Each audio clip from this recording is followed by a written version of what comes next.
حدود 200 کارگری محلی کونی تیلوی شرکت طبیعی چین در بلندکوی کومرغ بالای نویه عینی برای خوراک‌های کم‌غذای این شرکت دست به کورشکنی زدند.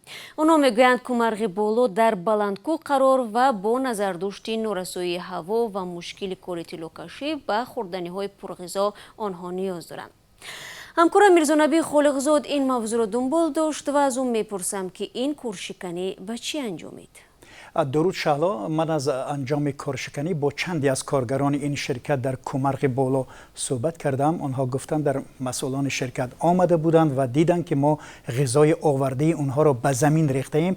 حرف نزدند، وعده دادند که غذای بهتر خواهند آورد و همین حالی که ما به استودیو می آمدیم چندی از کارگران این شرکت گفتند که ساعت به وقت دوشنبه 3 و 3 و نیم شده ایستاده است، ولی از آنها درکی نیست و هیچ غذای نآوردند. کارگران میگویند همراه مسئولان شرکت از حکومت ناحیه عینی هم 2 نماینده آمد و از احوال آنها پرسان شدند، ولی مسئولان این شرکت چینی و هم از حکومت ناحیه عینی در رابطه با کارشکنی و تدبیرهای آنها در ارتباط با بهبود بخشیدن وضع کارگران با ما صحبت نکردند. تنها ترجمان ها بودند که گفتند وظیفه آنها ترجمه و رسانیدن درخواست کارگران به مسئولان شرکت است و تمام.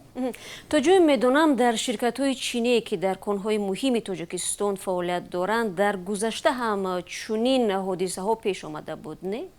بله، چنانه که در ماه اپریل در شرکت استخراج طلای پاکرود واقع در رامل شرق تاجیکستان کارفرمای چینی خودسرانه و بی دستور سداد جمهوریوی آید به مبارزه با کووید 19 تاجیکستان رژه سخت کرانتین جاری کرده 3 ماه و گاه زیاده از آن نگذاشته است کارگران محلی از حدود کارخانه بیرون روند و به نزد پیوندانشان بروند. پس از اعتراض همین کارگران مقامات حفظ مهنت در تاجیکستان شرکت استخراج طلای پاکرود واقع در رامید را که چنانکه که گفتیم به سرمایه گذاران چین تعلق دارد به پایمال کردن حقوق کارگران تاجیک 1500 سامانه جریمه کردند و حتی کار به جای کشیده شد که در سال گذشته در ماه می حدود 60 کارگر چینی شرکت صنعت کوهی تاجیکستان و چین در جماعت زرنیسان آلتین تاپکنه ولایت سوخت دست به کارشکنی زدند و به نشان اعتراض گرد همایی کردند.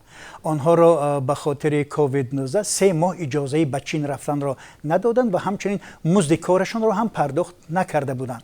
در آن اعتراض کارگران تاجیک کارخانه شرکت نداشتند.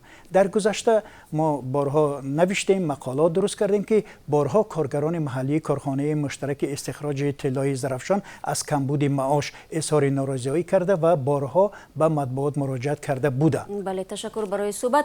یادآور میشم که سالهای اخیر شرکت‌های چین به ذخیره‌های قعر زمین در تاجیکستان از جمله کان‌های طلا توجه خاص ظاهر می‌کنند.